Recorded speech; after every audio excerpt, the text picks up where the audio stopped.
listening to the TreasureCast, a production of Woodridge Community Church. The TreasureCast exists to help the church treasure Christ above all as we bring God's truth to bear on a wide range of topics in Christianity and the world around us. We pray that you are encouraged by the episodes you find here. Now for today's episode. Hello, good evening, good afternoon, or good morning, wherever you happen to be. You are listening to the TreasureCast.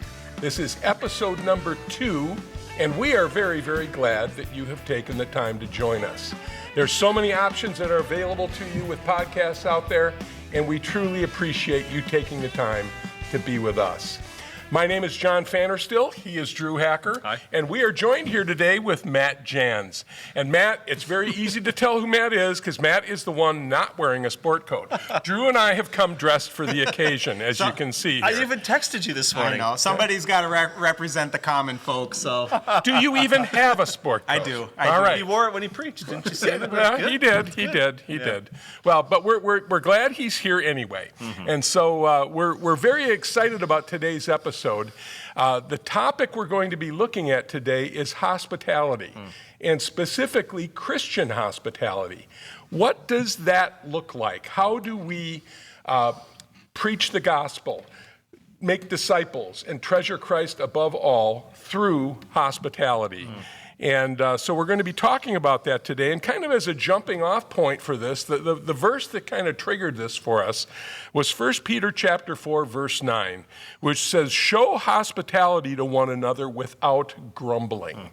And we got to thinking about that, and what does that mean? And I think before we go any further, guys, I think we need to define hospitality. When we talk about the word hospitality, what does that mean? It's one of those words, you know, there's lots of words like this where we think we know what it means, but when it comes down to it and someone asks us to define it, it sometimes can be a challenge. Yeah. So what is hospitality? Yeah, I think, this is often something that I think we can use wrong sometimes when we're describing certain things that we think is hospitality. When you really, look it up and dig down into the root of the word, like there's first of all, a ton of definitions out there, but one that I found that was really helpful for me as I sought to understand it, I was kind of studying for this episode, is one from gotquestions.org. It says, hospitality is the quality or disposition of receiving and treating guests and strangers in a warm, friendly, generous way. So this receiving of guests or strangers in this warm, kind of friendly, generous way. And they say that the Greek word literally means the love of strangers. That's what hospitality is kind of translated out of the Greek, which is great. I think that's a helpful definition to kind of help frame it in for us. Okay. Yeah, and I think there's a lot to unpack even in looking at kind of the root word and its literal translation. Who are the strangers that are being talked about? What does it look like to love them? And so I think this is a fun topic to talk about and expound upon. And it's also an important topic because Scripture commands us to be hospitable. Yeah. And so I'm excited to dig into this. Mm-hmm. Okay. Well, what would you guys say would be the difference between regular hospitality that would be practiced by anybody out there and Christian hospitality? And also, why must we not grumble when we're being hospitable, as it says in the 1 Peter verse? Yeah. I usually don't think of grumbling with hospitality. Right. Yeah. So why do you think there that's for a reason, right? Yeah. Yeah, no, that's good. Oh, man. I think, when I think of the world and, how they practice hospitality, I think of really just circles of friends that maybe that you're close with, that you just kind of hang out with all the time, and you're really only inviting those people over or doing things with those people. And not that that's wrong in of itself. I think that there's plenty of room as Christians to have friendships and to do all that stuff. But I think where Christian hospitality may differ from worldly hospitality or just generic hospitality is in this stranger or these people that maybe you don't know very well, inviting them into your into your home. So would this explain why you had me over for dinner? That's right. I don't know who you are. I After don't know years who you and are. years of Yeah. being with you, I've never been, and then all of a sudden I was invited over. Yeah, there you go. So yeah. No, and obviously we know as a church family we're going to be still having friends over and people that we know for a long time. But I think that could be a difference in biblical hospitality versus Christian versus worldly hospitality. Yeah, there's an uncomfortableness, and maybe even you could say somewhat of an awkwardness at times that accompanies Christian hospitality, because it is a way in which we as God's people are seeking to love people who maybe aren't like us, maybe have different things that they're interested in, and yet we're seeking to go out of our way, be selfless, be loving, and invite them into our space to enjoy fellowship. And on top of that, I think Christian hospitality has a deeper goal besides just entertaining, right? We think about That's maybe right. the way that the world shows hospitality, and there's this sense of I want people to come into my home and I'm there to entertain, whereas the goal of Christian hospitality is much deeper than that, as we seek to dwell with people and be hospitable with people in such a way that ultimately points them to Christ, whether that is the believer who is edified through it, or even the unbeliever who gets to see the gospel in action within our home as we seek to love and serve and care for those people. Well, I think back to the early church and like what we see that picture of in Acts chapter 2 of what was happening as they were showing hospitality to one another. They were adding to their number daily. You know, there was people being saved because they weren't just hospitable to Christians, because Christians are already saved. They were hospitable to people who were outside of the faith, whether it's neighbors or people they may not have known. And because of that hospitality, it's almost like God uses that when we're inviting people into our home to share the gospel to them and to invite them into our culture. And it's a special time of them seeing how Christians live, how they eat, how they pray, how even they worship maybe around the table or whatever that looks like, which I think is also a difference from maybe the world, which is more about like, look at how good I can entertain you, type mentality. Well, I want to come back to the subject of the idea of grumbling, though. What would bring that about? And have you ever had that where you've been, trying to be hospitable to someone and you've been grumbling maybe, or, I can think of, I know my wife and I, there would be times we would have people over and they were people that we barely knew, trying to be Christianly hospitable, and it's work. It's work. It's someone maybe that doesn't talk all that much. And I tended to be the grumbler a little bit. Like, oh, this is too much. I'd rather have someone over that I don't have to work at. I mean, what kinds of things, what thoughts do you guys have on the whole idea of grumbling and what brings that about? Go ahead.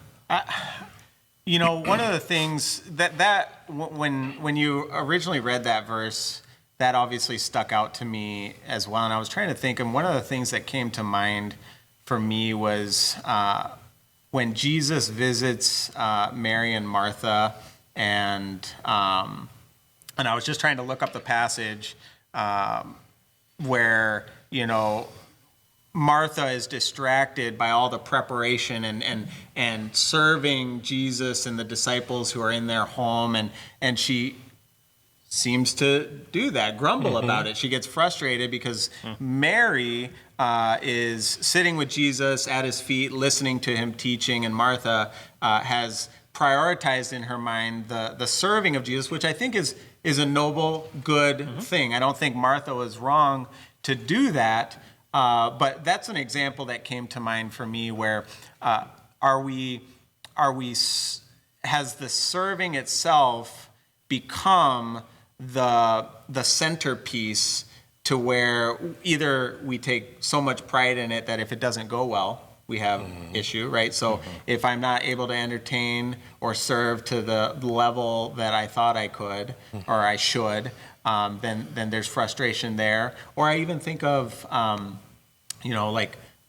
wife loves to have the home very tidy when we have people into our home. And so,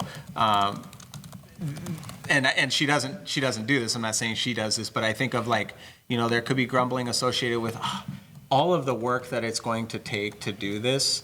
Now I got to go home and clean. I've invited people over to our home spontaneously at after church or something. Why don't you come over and spend lunch with us? Well, we weren't thinking that before church, and so now it's like, well, we got to scramble to figure out what. Got to get something to eat. Got to find out what are we going to eat, and is the house, The laundry's right there, Matt. Exactly, and so right. I think that when I think of grumbling, I think of the illustration with Martha and Mary. I also think of just day-to-day inconveniences to our hospitality that can make it distracting for us as we seek to love and serve others. Yeah. I think it's helpful to have that added on to the end of that verse. A verse that's very popular in our family is Philippians 2:14. Do all things without grumbling or complaining. Because oftentimes when you're raising children or raising a family, or even as ourselves, we're prone as Christians who still struggle with sin, that dead man that's attached to us, of grumbling or looking at things negatively. And so hospitality tied to not grumbling, I think, is a way of looking at it that you are seeking to, it's not about you. Right. I think it takes the focus off of us and what we wanted that to look like, and we're seeking to serve that other person and make their time in our home or in our apartment or wherever we live an enjoyable time, and cater to them in a way that it's not about me. Right. It's about what God is doing through this meal or through this time of opening up our house. And there's an element too of I think the idol of self and ourselves. Our desire always seems to be to have a convenient, easy, trouble-free life, and it's work to have people over. It's work to do that. It's inconvenient to do that. And if we're worshiping our own convenience, that can be a cause of grumbling in us. Yes. And so let's move on here. What kinds of examples do we see? You talked about Martha and Mary having Jesus over. Where do we see Christian hospitality exemplified in Scripture? Yeah, what can we look at?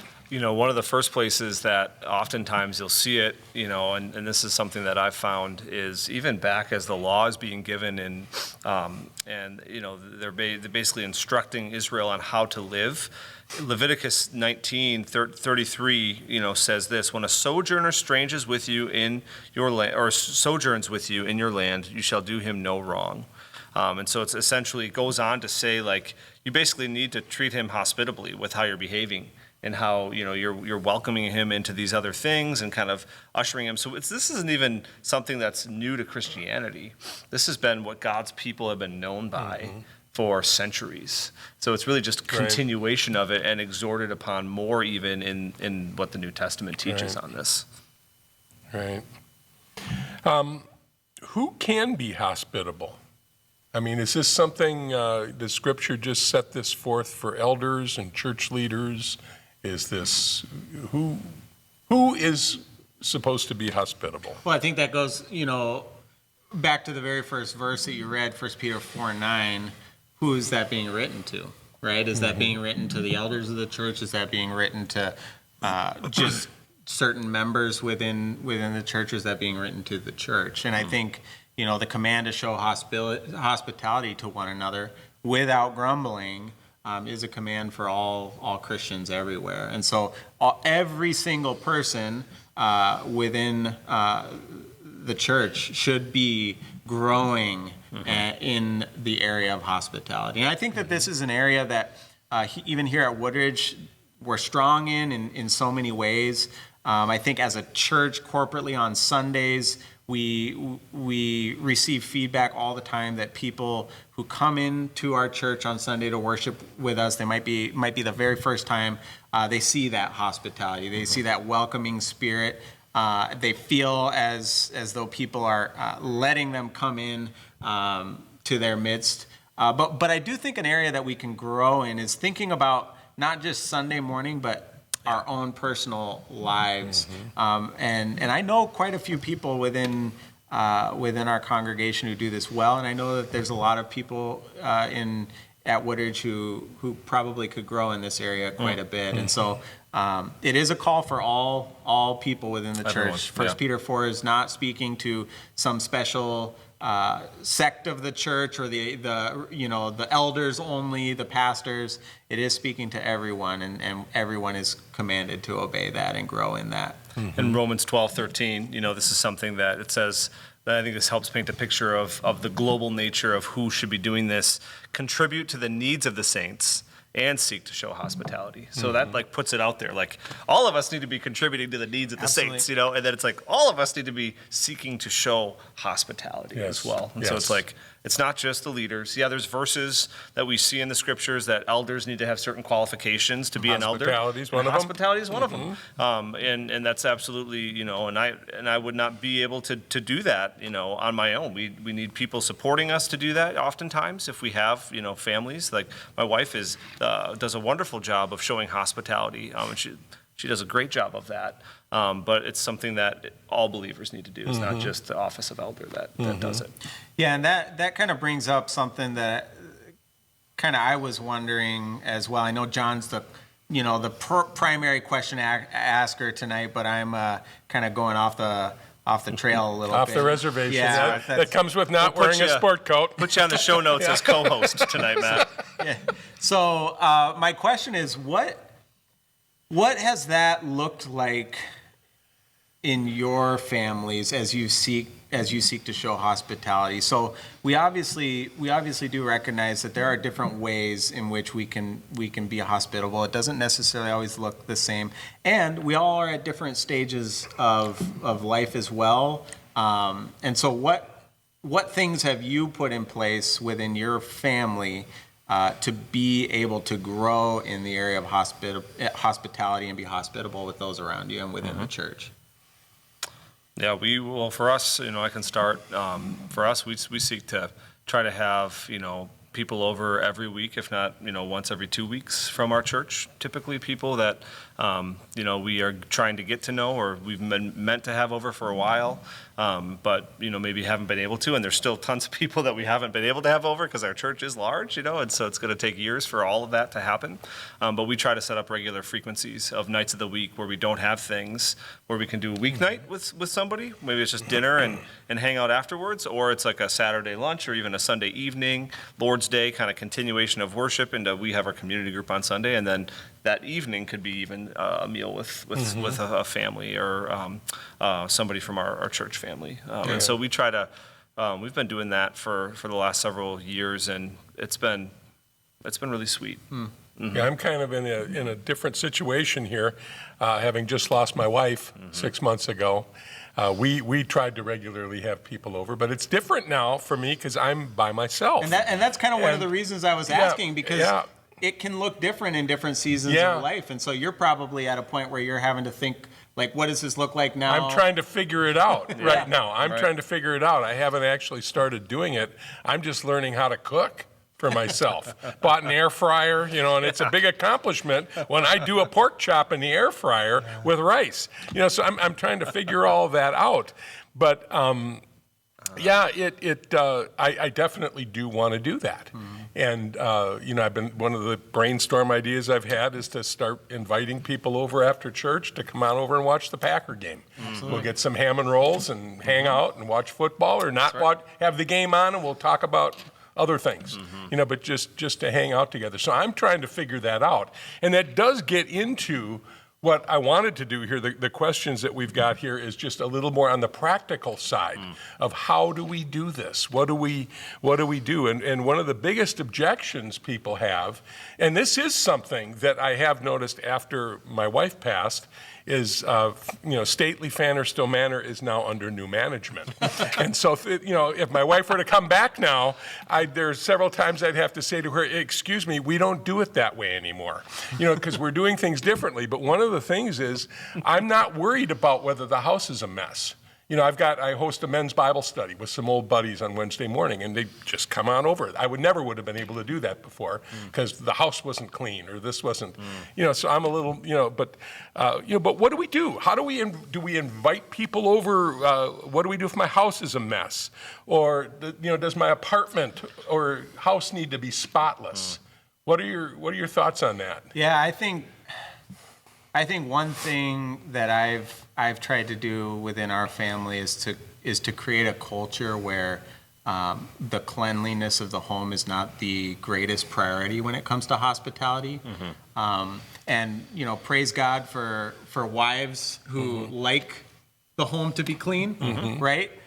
So there's nothing wrong with that whatsoever, but also recognizing that hospitality requires a lot of inconvenience, a lot of sometimes spontaneity, and it's not always we're going to plan to be hospitable 2 weeks down the road so that we know it's coming. Hospitality is something that I think should happen organically and oftentimes in the moment. So spur of the moment. That's a thought I had. As needs arise. Yeah. Yep, as needs arise or as conversations happening. That's right. We did this just a couple weeks ago where we're just having a conversation with a couple after church, and by the time we were done talking, they were coming over. We had no clue what we were going to pick up on the way home, and it was kind of a spur of the moment thing, and they were on their way over. And so creating this culture where that is okay, and we don't always need to be fully prepared, and we don't always need to have everything fully in order. Right. And I think, for those listening, that's a great starting point, right? If you're somebody who's desiring to grow in the area of hospitality, to just think, okay, what is the priority in hospitality? It's showing love to strangers, right? It's it's showing love to when you're showing love to people, you're not prioritizing the things that you desire most, right? That's right. You're not prioritizing, well, what are they going to think about me because the laundry's still sitting out on the table. Right. Well, and that's what I love that picture. I don't know, you guys have probably read the book, but there's a book called The Gospel Comes with a House Key by Rosaria Butterfield. And she has an example in there. Well, there's a lot of really good things in there and some things that'll definitely stretch you in your hospitality if you read the book. Let me know your thoughts on it. But she has a What's section. the name of it again? It's The Gospel Comes with a House Key. Okay. So the gospel comes with a house key. We'll put that in the show notes. We'll put that in the show notes. Yeah. But it's there's this picture of, she said that she was about to have people come over and there's laundry to be done. And so there's a pile of laundry on the floor. And what happens when the people come, the laundry's still there, and she just asks them to help fold their laundry because it's time for dinner and I got to help with this. Yeah. Can you help me fold my laundry? And they did, so they're sitting there folding her clothes and her husband's and family's clothes. And it's just like, that's an interesting picture of, most people would like scream if that happened because like, they can't fold my underwear, or whatever it is, it's like, but at the same time, to your point, like, that's kind of what you have to do sometimes in order to make time for people to come. You can't do all the things. Or else let them cook when you fold the laundry. Hey, you go do the, exactly. I'm thinking about that. My daughter has a wonderful plaque in the entryway at their house that says, it's something along the lines of, pardon our mess, but my children are busy making memories. Yeah, that's right. And that's, that's what it is. Yeah. It's practicality here again. How big does my living quarters have to be hospitable? If I have just a little studio apartment, I can't have people over. How am I going to do that? Well, I would say the size of our living quarters is a recent problem. Like people thinking that we don't have enough space to entertain or to host people, because back in the day, guess where everyone lived? In one bedroom, and grandma was there, auntie, all the children, everyone was in that, and you were having people over. And so this is really a problem that's arisen in the last several hundred years, and mostly probably America culture. So I would be of the opinion, you don't need to have an enormous house. You don't have to have all of this space to entertain people or to show hospitality. Okay. You can have an apartment. You could have a studio apartment, and you can still invite people into that home. And the degree of the meal, kind of to your point about the pork chops and the potato or whatever, the degree of the meal can be variable. It doesn't have to be this gourmet feast. Not everyone's going to have time or the money to even put together a brisket meal or ribeyes. Ham and rolls from Sendik's right after church. That's that's a delicious thing to eat. There's so many good things that God has given us to eat that we can have that doesn't have to be super fancy. Not saying we can't have fancy once in a while, but so I would say size. There's nothing in the scriptures that say if you don't have a house, if you're living in an apartment, you should not show hospitality. No, Christians should be hospitable. They should show hospitality regardless of how big their living quarters are. And I think this has been a problem, for a lot of Christians within our culture, where they kind of feel like the scenario in which they're living kind of prevents them from hospitality. We've had people even in our church that have kind of talked about that a little bit, and I think our encouragement has always been to them, kind of some of the stuff that we've already been talking about. It doesn't have to be fancy. The house doesn't have to be perfectly clean. That's not the goal of hospitality. And I think the as I've thought about the people who have shown me some of the greatest hospitality, I was preaching on this a couple weeks ago, and used the illustration of my time in Albania, some of the smallest living spaces that I've ever seen people live in, some of the best hospitality that I've ever experienced. As I go into people's homes and have just shown so much love, so much honor, and felt immediately like you're part of the family. And guess what? 500 square foot. That's right.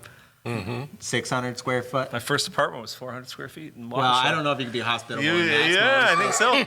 Come sit on the futon. That's where we're eating dinner. Exactly. So, size of your living quarter. Now, that doesn't mean if you have a bigger place that's not bad. I think it can afford unique opportunities to be hospitable and maybe have a larger group of people. Yeah, you can have a thing where you literally run out of room. Yeah. But I think having a small space does not and should not prevent you. You're still commanded to obey the scripture that calls you to be hospitable. Okay. So Christian, with a smaller space, you could still practice hospitality.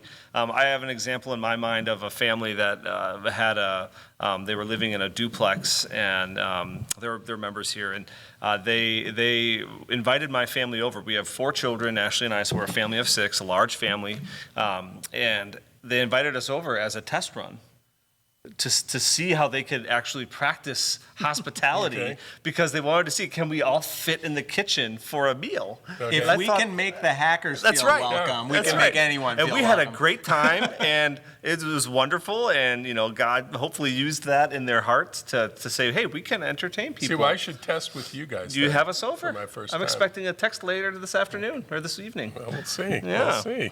Well, that brings up a thing, though, too. You said you've got 4 kids. Just taking it practically with me. I don't have my place, and my wife and I, we were in our 60s. We're not set up for children. What are your kids going to do? That would be an objection I would have. I would tend to want to have people over that didn't have children. What do you say to that? On your bookshelves in your study. That's what they're going to do. No, I'm just kidding. And mess up my books. That's right. They're going to play with your telescope. It's going to be inconvenient, and I'm going to be... No, we often travel, whether it's over to people's homes or families' houses or whatever, with we call them boxy bags, like these bags that you put groceries in that have that hard bottom, full of little games that our kids like to play. Okay. Just in case you run into something where when you're at someone's house, they don't have things, or, you're going somewhere and there's nothing there that's child friendly, and hey, get out some cards, play some, Hasty Baker or whatever, and so I would say just be upfront with the families that you're inviting over and be like, hey, my place is not kid friendly. But I still want to have you over. I want to have you over. I want to have bring you some over, stuff for your kids to do. Yeah. Some card, whatever, and then just leave it up to the parent because they know their kids. Better than you would, and so then they'll be able to. I think. And that's a good idea you've got too, to be prepared to be hospitality shown to you at the last minute. You've got this stuff ready to go. That's a good idea. Yeah. Absolutely. Well, what if after hearing all of this, I still am saying, I'm not a good cook.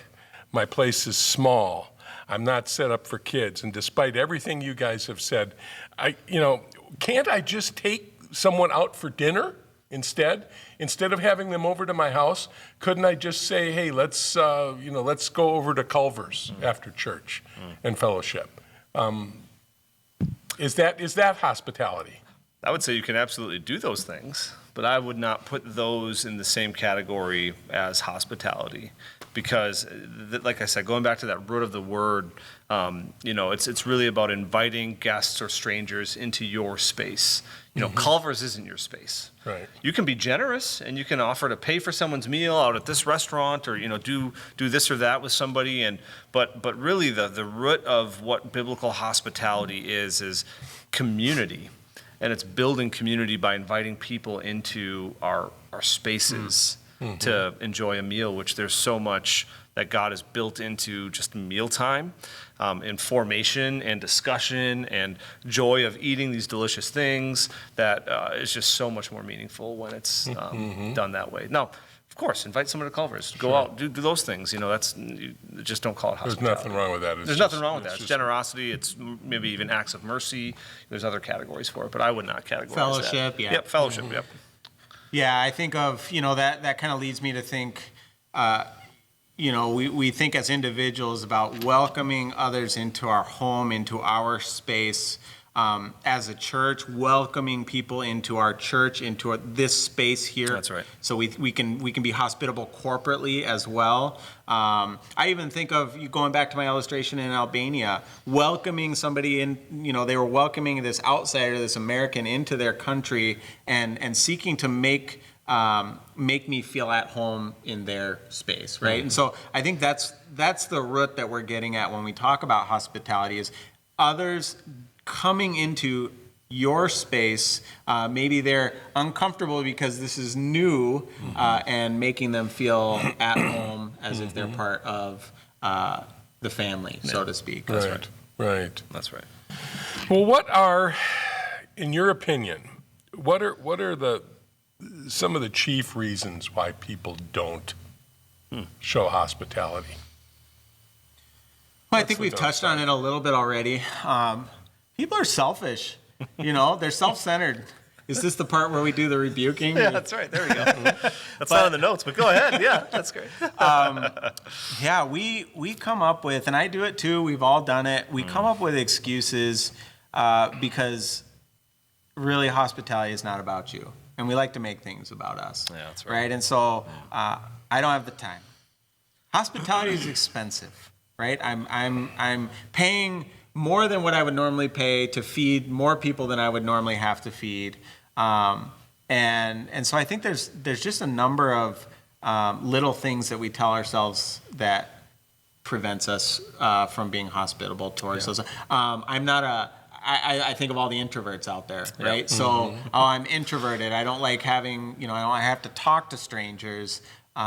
Guess what? What I love about Scripture is we can go back to 1 Peter 4, and the command is still there. You can be an introvert. Guess what? Commanded to be hospitable. Invite an extrovert over.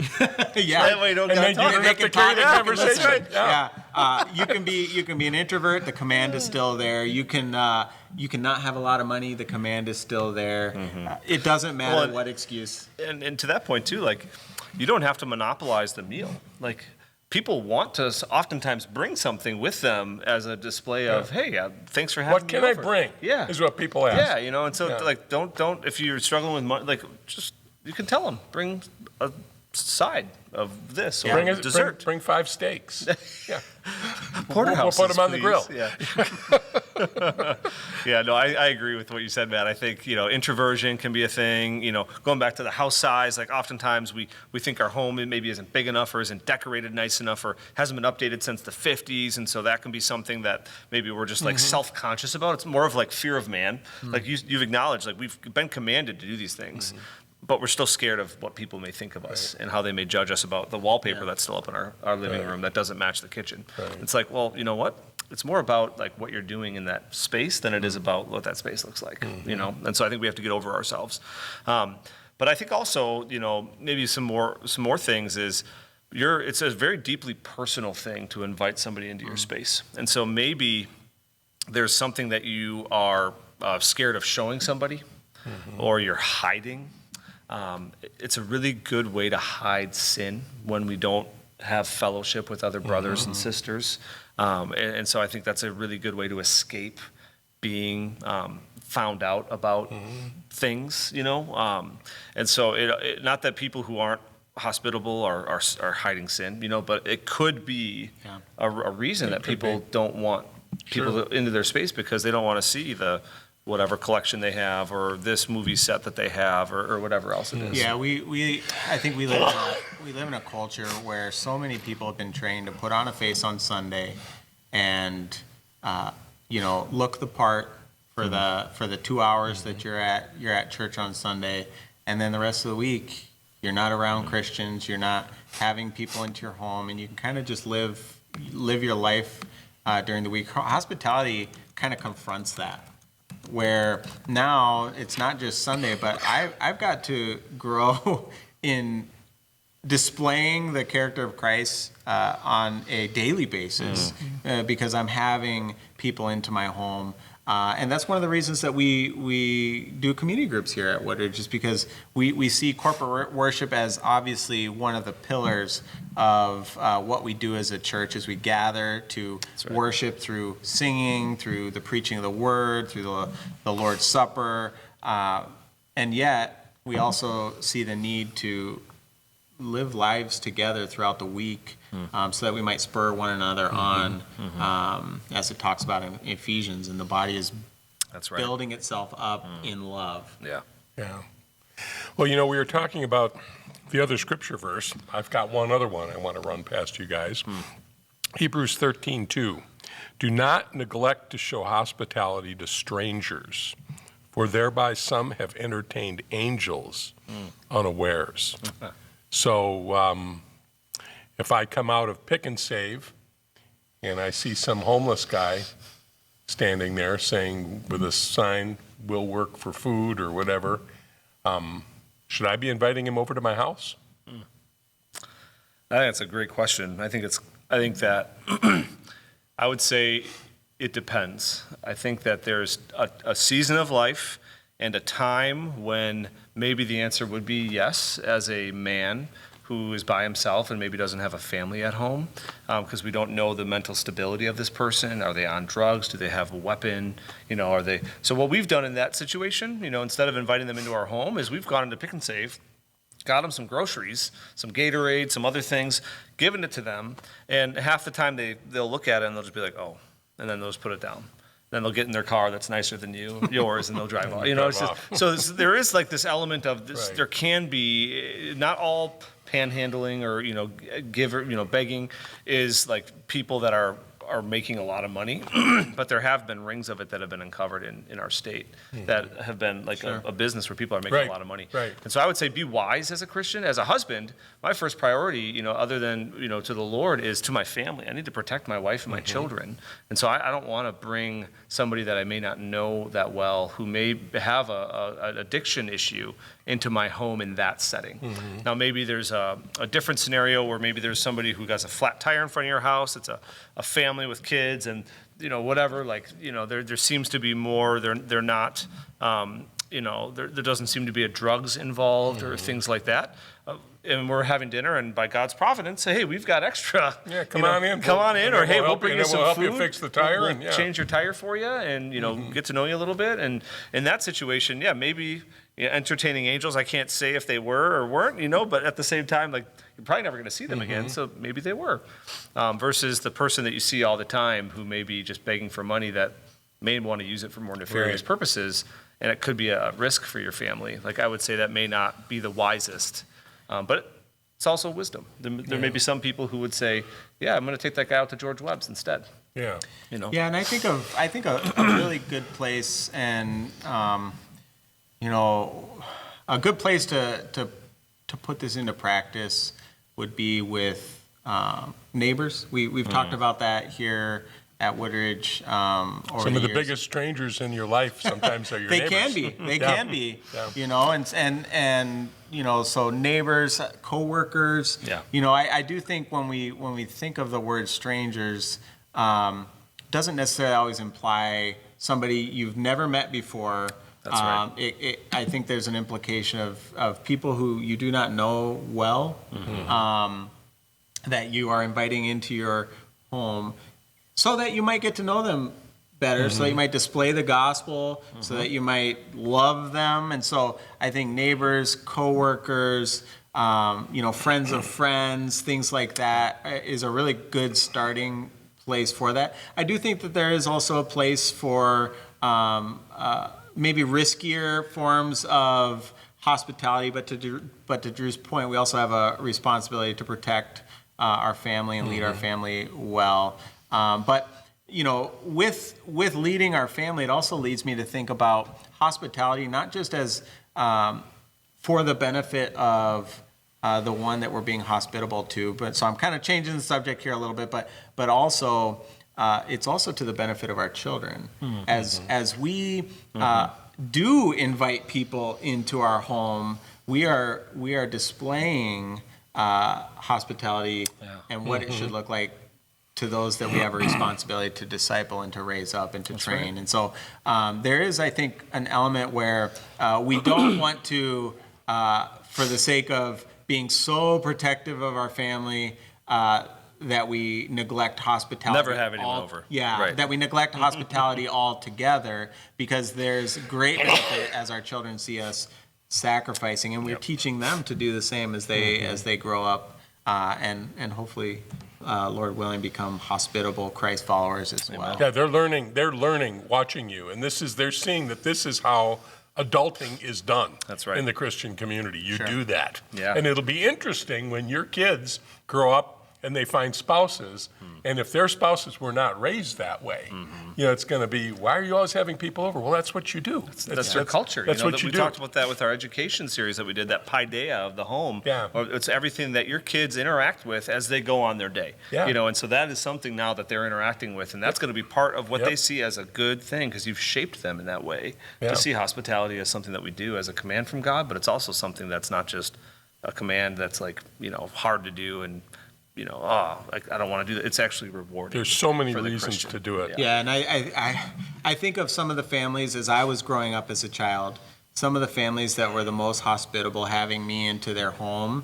And guess what? Their kids are grown, they have children, they have families of their own now, and I get to see them being hospitable. Good, And I've seen it. I see the way that their family culture was shaped to allow their home to be open to all. Yeah. Translated into the lives of their children, and I see that same hospitality on display. And so there's a very real reality that as we do that, it's discipleship. Yeah, that's great. You know, and that leads me, the last question we've got is, how does this topic lead to treasuring Christ above all? How is hospitality demonstrating that? Yeah, I think, you know, that concept of treasuring Christ above all, like in the hospitality being, you know, showing generosity to and inviting strangers or people you may not know that well into your home, is showing that you love Christ by sacrificing for people. You're sacrificing time, you're sacrificing money like we talked about. It's not always cheap, especially in the economy that we're living in these days for groceries, and you're doing a lot of sacrificing to show the love of Christ to somebody that may actually be hurting more than you realize. Yeah. And it takes that tabletop conversation to actually get them to open up to you. And all of a sudden now you have an opportunity to pray for them. And that would have never come out of anything, you know, just a normal text message or something like that. Right. Like that face-to-face interaction Right. causes us to love people how Jesus wants us to love people. And that is, you know, as Right. well as we can. And so I think, yeah, hospitality, treasuring Christ above all. The more we are hospitable as a church, you know, here on Sunday mornings as we're welcoming people to our church, but then also individually as we're seeking to get people into our houses that we may may not know that well, not just our best friends all the time. Like, we can't just have these cliques and stay in these cliques and then never leave. Like, we have to biblically invite other people in. It strengthens the body, as you mentioned before, building us up in love, you know.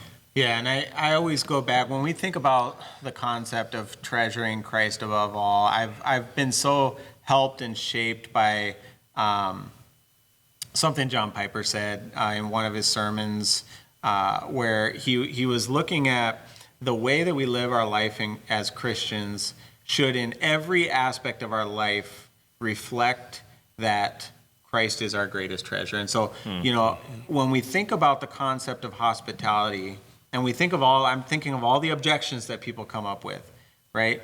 I want a tidy home. So are you living your life in such a way that shows that a tidy home is your greatest treasure?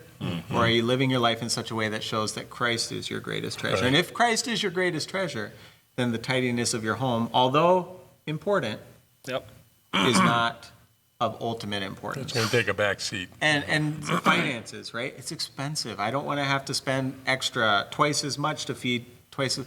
Are you living your life in such a way that shows that your finances are your greatest treasure? Or are you living your life in such a way that shows that Christ is your greatest treasure? It's inconvenient, right? It takes time. I just want to be home this evening after a long day's work and just spend time relaxing with my family.